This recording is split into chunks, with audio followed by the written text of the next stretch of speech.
Good evening, viewers. We welcome you to today's edition of the news. Here are the top stories of today.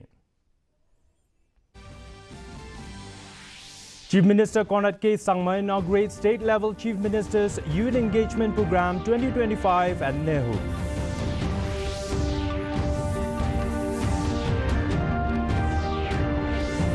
Tension flares at Maikuli after MEGHALAYA Foundation stones vandalized.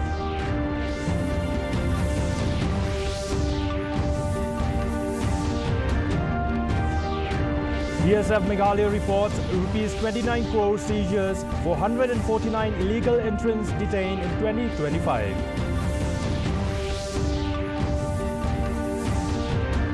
Union Parliamentary Affairs Minister Kiren Rijiju slams opposition for parliament disruptions, urged peaceful debate on SIR issue. And India's Chief Election Commissioner Ganesh Kumar to chair International Institute for Democracy and Electoral Assistance.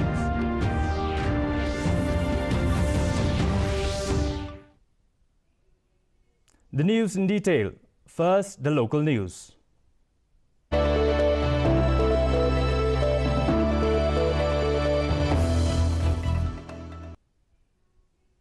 The state-level Chief Minister's Youth Engagement Program 2025 began today at Nehu, bringing together over 1,000 young participants from across Meghalaya for a week-long program under the theme Empower Youth, Empower Meghalaya.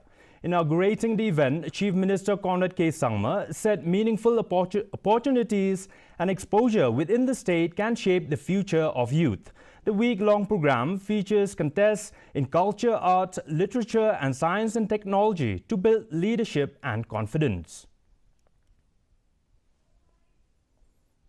I felt it necessary for our youth to understand what's happening, to really see the possibilities that is coming ahead of you. Please remember that whatever we are doing today is for you. You are going to take over all of this work that we have started. And I hope that what I've shown you today will motivate you more to feel that Meghalaya is on the move. Meghalaya is moving forward. And what I showed you today is just a glimpse. I need at least 10 hours minimum to explain to you the entire growth story of what's happening, not just in Shillong or Tura, but what's happening in Nongstoin, what's happening in Nongpo, what's happening in Jowai, what's happening in the interior locations, what's happening to every farmer, to every self-help group, to every cooperative society, to every youth group. We have a story for each and every one of them. Tension erupted at Maikuli after miscreants allegedly vandalized MEGHALAYA Foundation stones, triggering clashes between residents from both sides of the Meghalaya-Assam border. Villagers accused Assam police of inaction as attempts were made to erase the inscription and later assault locals, rewriting them. FKJGP and ARMPF leaders visited the spot, urged peace and demanded immediate government intervention to resolve the border dispute. Yung ba karon kani kalam dispute ni yung ba kami kalam dispute ni ang ni tang bansi inspection kuna kalian jong porlok jong ni garo mo to control ba ilam ne yung ba kami kalam dispute kadai ka linti ka snahi na kalian jong kani ka Maikuli kadai stroke na RGS kana kalian jong ni la pansisame ba kadai ka jaka jong ni de Balai meeting ni bangilay sa po sa kajenti. Nindon dito. Kaya kata daw long ba nakaliang ni kung kasay ni one instruction hadin bangilawan instruction habay day ba kanila jaka nya nga sumon ang kadiga government kapahapse. Nakaliang jong state government na po Meghalaya nakalong nakaliang jong state government of Assam.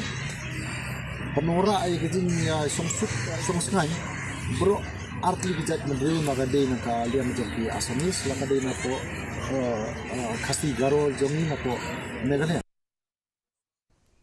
Chief Minister Conrad K. Sangma yesterday inaugurated the new office building of the Directorate of Community and Rural Development Directorate at Lower Lashumir, Shillong. in the presence of CNRD Minister Sostenes Sotun, Chief Secretary Shakil P. Ahmed, and senior officials. In his address, the Chief Minister said the department plays a key role in rural development, serving nearly 80% of Meghalaya's population, and urged officials to work with dedication to uplift village communities. All those who spoke before me, that 80% of the population is right under this building, right under the people who are sitting in this room, 80% of the population. And huge, amount of work is there at the grassroots level, which needs to be done. And almost every scheme that can make a difference in a person's life will run through this particular building and through all of you sitting out here. So it's a massive responsibility, but you have done very well, and I'm sure that you will keep doing much, much better in the days to come. In terms of infrastructure, I think you've seen in the last many years, we have been very, very committed to creating good infrastructure for our people so that they can work in a more committed manner, be it police force, be it the medical department, be it the CNRD department. Wherever possible, we have tried to ensure that the infrastructure and the overall system has improved, and obviously CNRD is no different. The BSF Meghalaya Frontier released its 2025 report highlighting seizures of contraband worth Rs 29.43 crore and 449 illegal entrants detained along the 444.857 kilometer Indo-Bangladesh border, strengthened fencing, local intelligence under the Prahari Mitra program, and community engagement boosted security. Welfare measures for personnel and recruitment of ST youth were also highlighted. BSF IG PK Upadhyaya reaffirmed the BSF commitment to peace, security and rapid response along the frontier.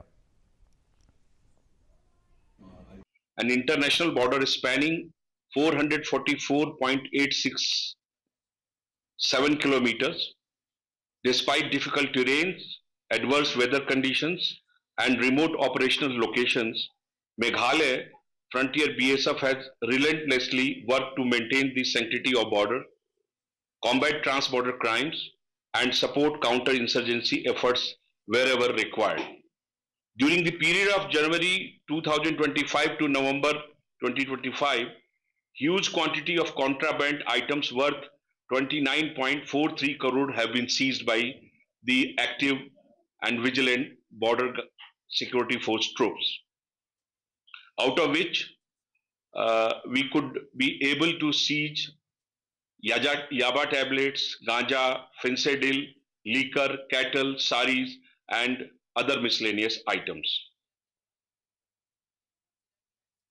Meghalaya Governor C.H. Vijaya Shankar on Monday attended the Foundation Day celebrations of Assam and Nagaland. In his address, Vijaya Shankar praised Assam and Nagaland for their rich cultural heritage, literature and art, noting their global recognition and economic potential. Highlighting Nagaland Statehood Day, he lauded the people's resilient community spirit and contributions to the nation, calling for continued peace, harmony and regional development. One of India's most culturally and historically rich state celebrates today a legacy of spanning centuries, known as the gateway to the northeast. It is a contribution from tea, oil and biodiversity to literature, art and cinema have earned India's global recognition. Since then, it has stood as a symbol of resilience and culture and pride. With vibrant tribal traditions, the world-renowned Hornbill Festival and deep commitment to its distinct identity, Nagaland continues to enrich our national fabric.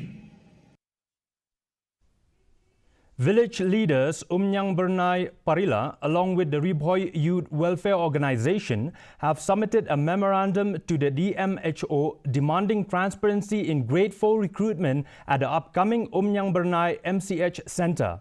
They allege locals were not informed or consulted, despite donating land, and want preference for village youths in non-technical posts, warning they will not accept the current hiring process. Ngau rupa senang ngai i, pa wajib sokya ba, nak senang ba, pun gibru jungi senang senang kiptip, ya kai cing tungkam junjam, hamtam kum katu agreement bagala ite na dum swa, nil ai taka agreement ka kot, taka pakut musim, baga ai kai cing le jungi baga neka MCH, isilet lendat itu kalong kaba nihap, kalong kaba pensusi yang ini kinong senang. Pau ka jingso long ka jingso kya ka jingso si nomor ba kata ka hop jong ka recruitment kam don shu ban peniai bet peniai renti ha bai de bat ka aikam ajam ye kun samla po ka them di boy ka jingi henre la shule bet nalendet naing jongno ka bangim la bantip te ka ba susi ka long ba wat ka snong ro kam don jingtip ba kidon ta gibre ba wan training hangte apo MCH ki bawan sa ki bawan hangte man ka simanta ide ki ai gibre kimtip. The All Raj Marwet People Federation has filed a complaint with the Ribhoi Deputy Commissioner against widespread illegal earth mining in Raj Marwet. The group alleged mining has damaged the environment and contaminated local water sources. They allege no action was taken despite earlier complaints to the Forest Department. The Federation said the Deputy Commissioner has assured strict action to stop illegal mining and environmental destruction in the area.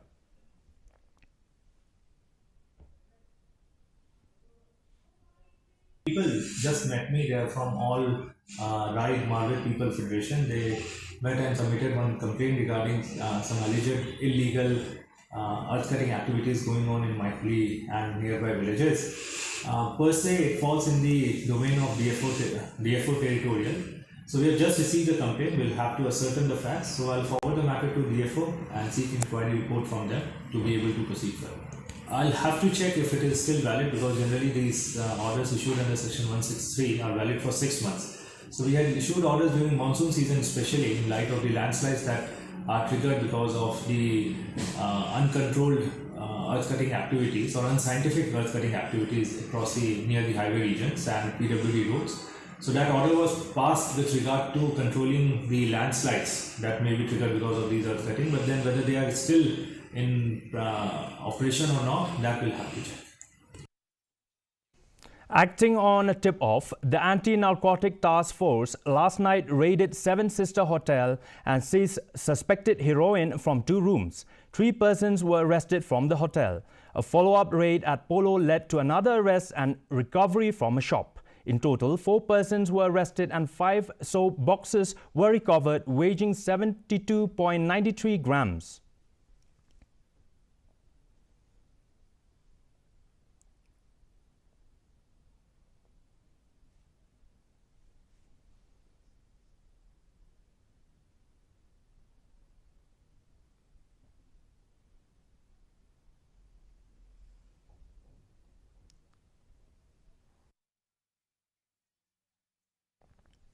Ribhoi District marked World AIDS Day today at Science Hall, Nongpo, with the District AIDS Control Office leading awareness activities on HIV prevention, symptoms and treatment.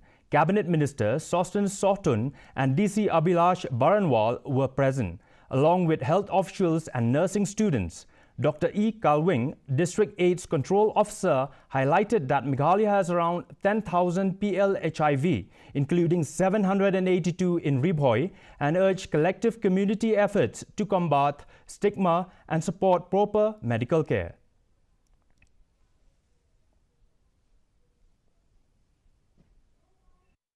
It's a silent killer. It's a silent disease which you'll never know. And this disease we can overcome only when we all know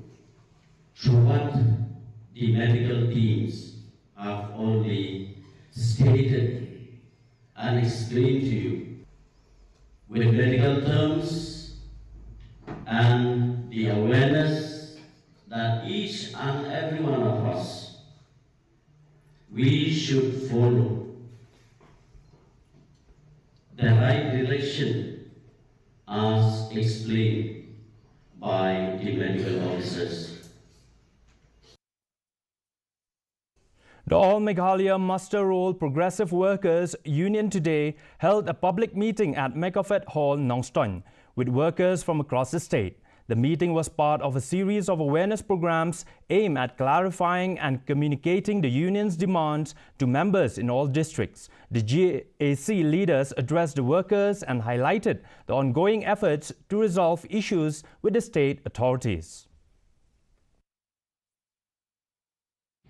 Kabenta kaban pensngau tho yangi kum ki mastrol habaro ki jala namarba hakajing panjongi na sarkar lani ya kajing dan kam jongi na sarkar kaban pentrai kam ya ko hok jongi ti ni ha ban lai habaro ki district ban pensngau tho ya ki mastrol ba kini kidai ki jing dan kam jongi ba hakano perukam khnang bakin chai ba kano kai ke JAC ka keren kai ke JAC kala ai ke memorandum sa sarkar ti ki mastrol baro ki district kidai ban sngo tho ya kani ka ba ka JAC kala ya keren ti kini menta ka sngi ngila ban shai hane hawas khasi hill district na ka benta itu ki bangila ai ke memorandum men ha ka to ka apra tarik November 2000 ya ki Floriet ki VDA, ki Retasyong Thaj, ki PF, ki RCW.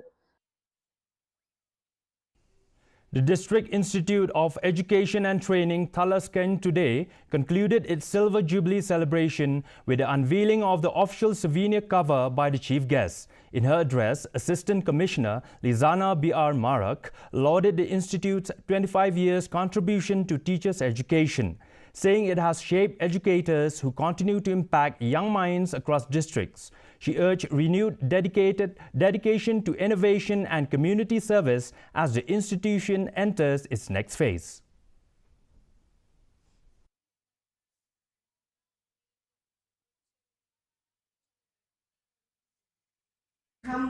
Today's celebration has been a reminder of our shared journey and impact Diet has made in the field of education. This milestone belongs to every faculty member who has given their best, every trainee who has walked through our doors with hope and ambition, and every support who has strengthened this institution over the years. The program we witnessed today beautifully reflected our unity, our progress, and our commitment to excellence. Now the Northeast News.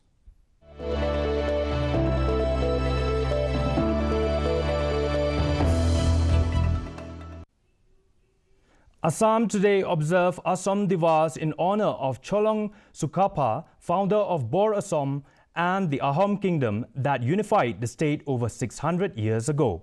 Chief Minister Himanta Biswa Sarma reaffirmed the government's commitment to build a stronger Assam in line with Sukapa's vision. Central celebrations were held at Nazira in Charaidio district, where a 20-foot statue of Sukapa were unveiled. Tributes poured in from across the state, including Gauhati and Golaghat, as people remembered his legacy of unity and harmony.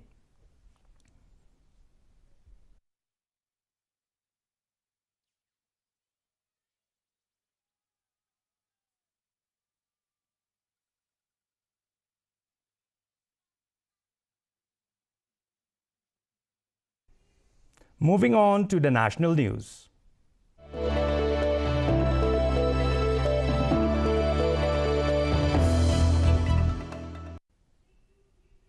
Union Parliamentary Affairs Minister Kiran Rijiju criticized the opposition for disrupting Parliament while demanding a discussion on SIR. He said the government has consistently urged MPs to hold debates peacefully and not compromise other proceedings for a single issue. Rijiju added that electoral victories and losses are part of democracy, but expressing frustration in Parliament is unacceptable. Reiterating the government's readiness to discuss any matter, he appealed to opposition members to allow the House to function smoothly. Everything cannot be mechanical. In parliamentary democracy, we have to engage in dialogue. We have to engage in discussion. There are many issues in the country. You should not undermine one issue and take up another issue. All the issues are important. All the issues are important. Government, ये देखिए sir, आप चुनाव नहीं जीत पाते हैं, जनता आपको विश्वास नहीं करते हैं, और आप जो है गुस्सा या सदन में निकालते हो, ये तो बिल्कुल ठीक नहीं है। लोकतंत्र में चुनाव का प्लेटफॉर्म जनता का बीच होता है। Union Finance Minister Nirmala Sitharaman today addressed the 18th Global Forum plenary in New Delhi, stressing that transparency in tax matters goes beyond administrative reforms and underpins economic governance. She highlighted that voluntary tax compliance has strengthened over the past decade, noting that fairness, clarity and simplified procedures encourage public participation while bridging revenue and development gaps.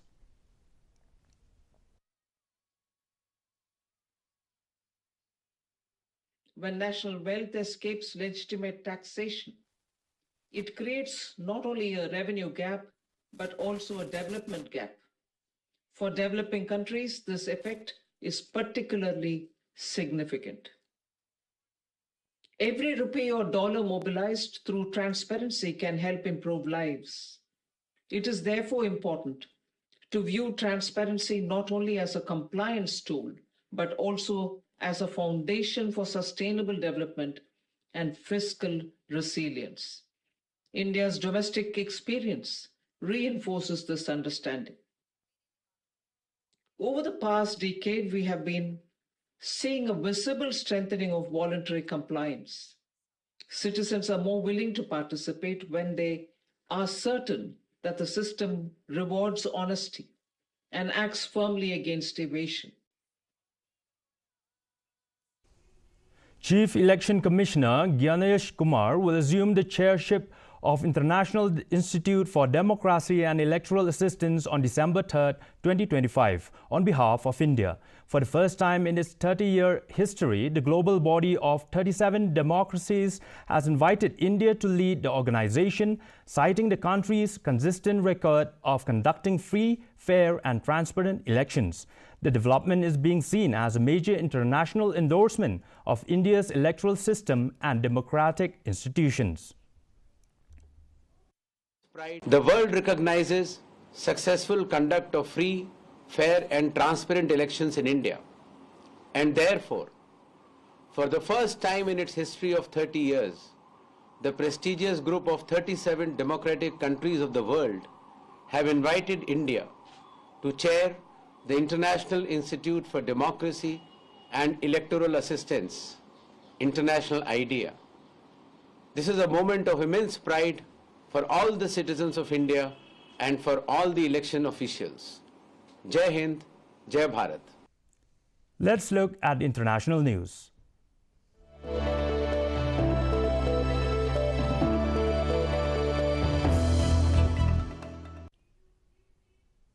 External Affairs Minister Dr. S. Jaishankar today said India values Thailand as a close friend and key maritime neighbor while meeting Thailand's envoy Sihasak Phumketkeow in New Delhi. He said India's Act East policy aligns well with Thailand's Act West approach. Dr. Jaishankar also conveyed condolences over the passing of Queen Sirikit. India-Thailand's relations were elevated to a strategic partnership during Prime Minister Modi's Bangkok visit in April, with agreements signed in digital tech, MSMEs, handloom and maritime heritage.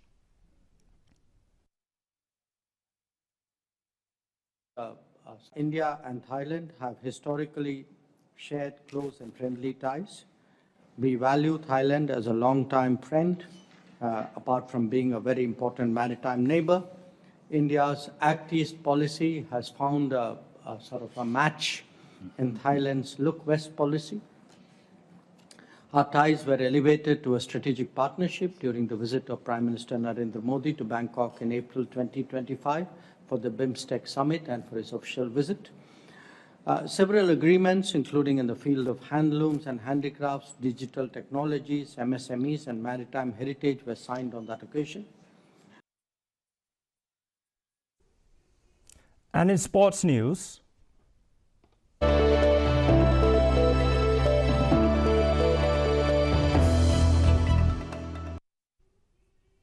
the Sinjuk Seng Samla Shnong Pendeng Umyong Mairang today organized the Interdong Knockout Football Tournament at Dom Maulom Ground, Pendeng Umyong. 7 localities are competing, with the opening match between Donggate A and Lumyo A drawing a large crowd. The tournament aims to promote unity, physical fitness, and a healthy, drug-free lifestyle among youth.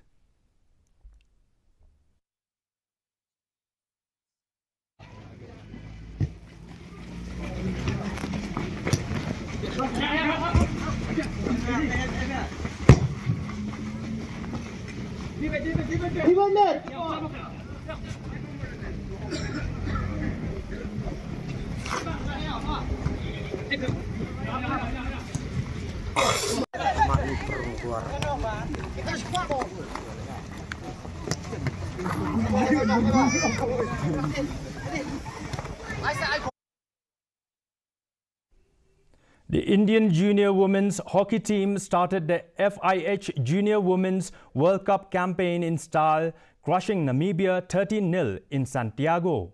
Chile to go top of pool. Sihina Banu and Kanika Siwaj struck hat-trick. Sakshi Rana scored twice, while 5 others added to the tally. Led by Jyoti Singh, India next face Germany tomorrow. After Germany beat Ireland 7-1 in the earlier match, India will play Ireland on Friday to conclude the pool stage.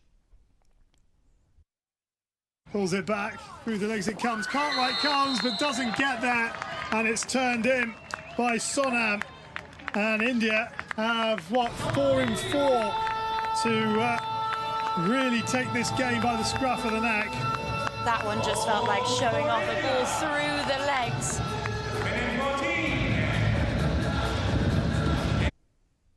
And now for the weather report.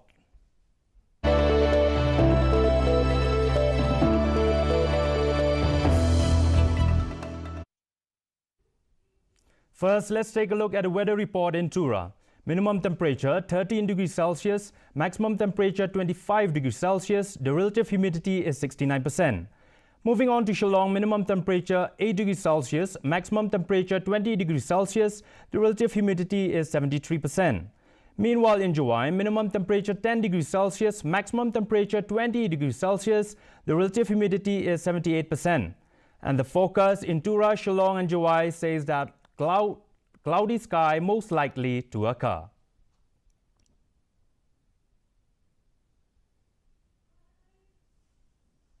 Before we wind up, let's have a look at the headlines once again.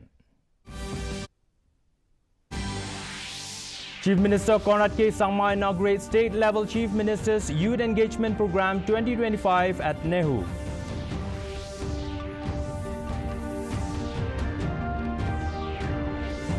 Tension flares at Maikuli after MG Narega Foundation stone vandalized.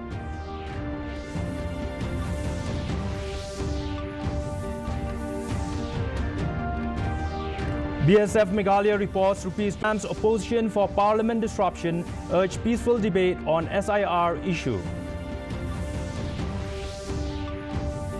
And well, viewers, that's all we have in today's edition of the news. Do join us again tomorrow with more updates. Have yourself a good night.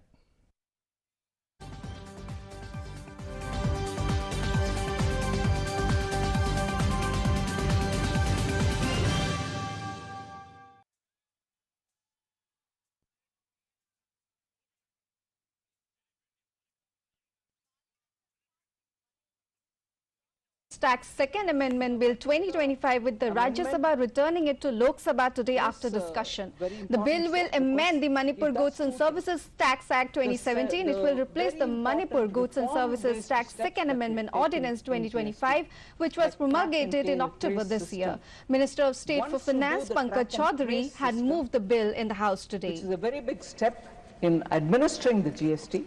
You are able to prevent leakages. And therefore, that was one of the things which was passed in the Finance Act of 25. Now we are making it into a bill for Manipur. The new complex housing the Prime Minister's office PMO will be called Sevatit, officials said today. The new complex, which is in the final stages of completion, was earlier known as the Executive Enclave under the Central Vista Redevelopment Project. Besides the PMO, the Executive Enclave will also comprise offices of the Cabinet Secretariat, National Security Council Secretariat and India House, which will be a venue for high-level talks with visiting dignitaries. Prime Minister Narendra Modi today extended greetings to the people of Assam on the occasion of its Statehood Day. In a social media post, the Prime Minister said that today is an occasion to reiterate the commitment of countrymen to fulfilling the vision of Sorgodeo Saulung Sukapha. Union Home Minister Amit Shah has also greeted the people of Assam on the occasion of Ahom Diwak today. In a social media post, Shah said that this day commemorates the glory of Ahom era and reinforces the nation's resolve to preserve Assam's rich cultural heritage, which is a matter of pride for every Indian. In Assam's Soraidio district, the central celebration of Assam Divas was organized in Nazira under the Department of Cultural Affairs and the Thai Ahom Development Council with support from the Sibsagar District Administration and All Assam Students Union Nazira Committee. The day-long program saw the participation of several ministers, MLAs and dignitaries. Before the main event at the Nazira Sports Association playground, a 20-foot statue of Saulung Sukapha was unveiled in Nazira. The statue, funded by the Thai Ahom Development Council, was inaugurated by Assam's Water Resources Minister Pijus Hazarika. Cultural extravaganza from various tribes of Nagaland under the theme Cultural Connect marked the second day of the Hornbill Festival at Naga Heritage Village, Kisam.